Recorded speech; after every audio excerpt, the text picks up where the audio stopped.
Troy from Ace Appliance in Toledo, Ohio. Welcome back to another in-home diagnostic video brought to you by ApplianceVideo.com. Okay, well today what we're looking at is a Maytag Quiet Series 300 dishwasher. The customer's situation is that with the unit shut, the touchpad is not working. We don't have anything coming on up top from any of the buttons. And he had stated that if he messes with it, it'll come on sometimes it does not. So first thing I'm going to do is I'm going to pull the kick panel at the bottom, and I'm just going to check for power down at the junction box. I'm basically going to use a voltage detector. I am just checking to see if I have voltage coming to the unit to make sure there's power coming in. If there's power coming in, we're going to then move up to inside the touch panel itself to see if we have either a door latch problem or if we have an actual control board problem. So there's a couple screws at the bottom that you would need to take out. They're typically going to be either Phillips head screwdriver or 1/4 inch nut drivers.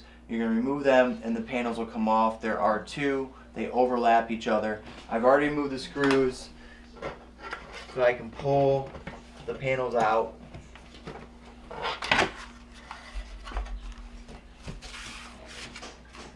Panels out, all I'm going to do is take my voltage checker, and down on the bottom right hand side there's going to be the power coming in. I'm just going to check for power.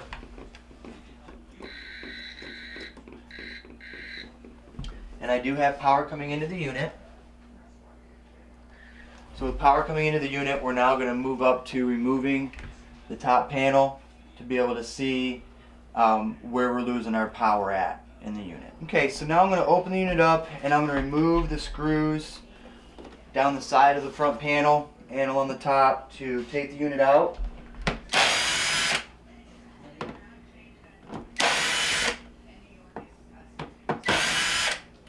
Some units, depending on which ones you're on, you can remove the top screws, and sometimes the top just control board panel will fold out. Sometimes you have to remove the whole front fascia. So I'm going to start with the top to see if I can just remove the top panel or not.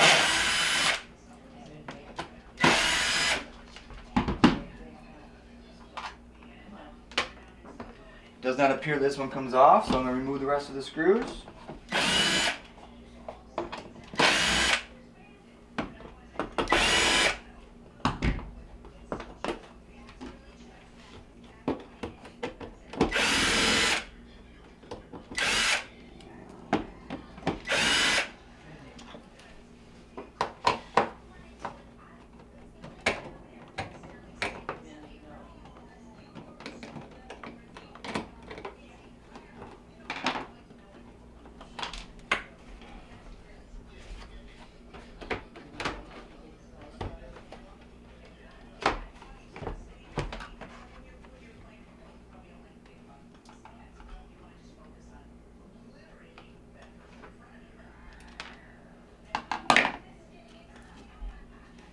Okay, so now I got this one separated.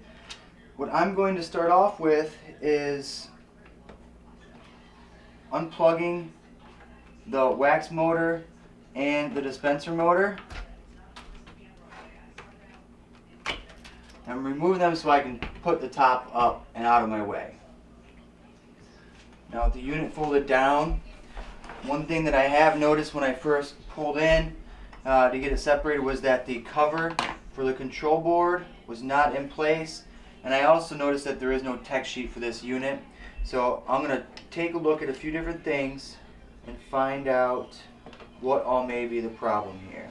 Okay, first thing I'm going to do is I'm going to basically manipulate the door latch. When the door shuts, there is a toggle clip in here that when it shuts up to the unit, it toggles the switch shut, which then completes connections here to power the rest of the unit.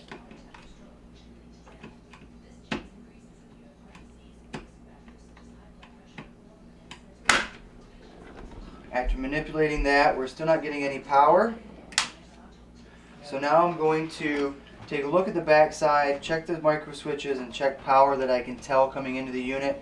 Make sure I do have power to the control board.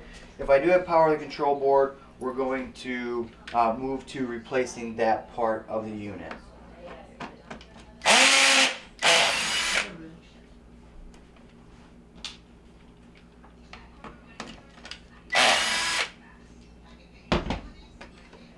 Now I do notice that with this, on the actual control panel, the plastic piece, the clips that hold the door latch in place are not secure, they're broken off.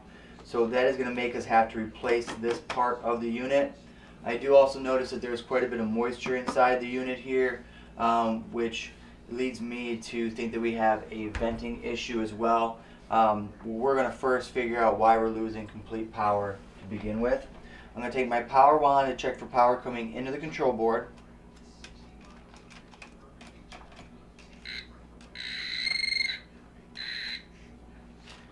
We got power coming through one switch.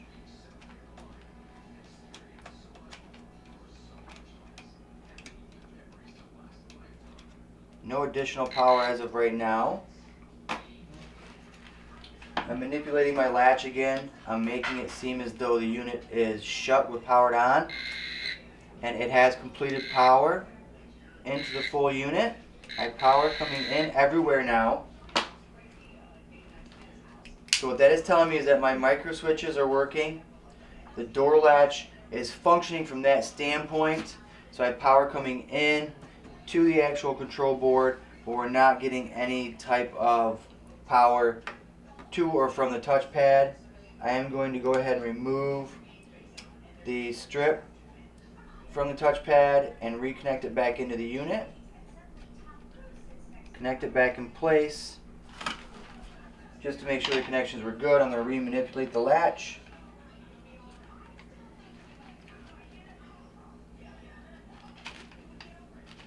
Make sure I have power. Do not.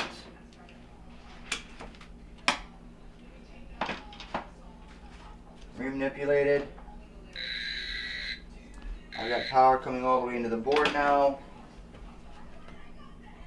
But I still do not have power to my touchpad.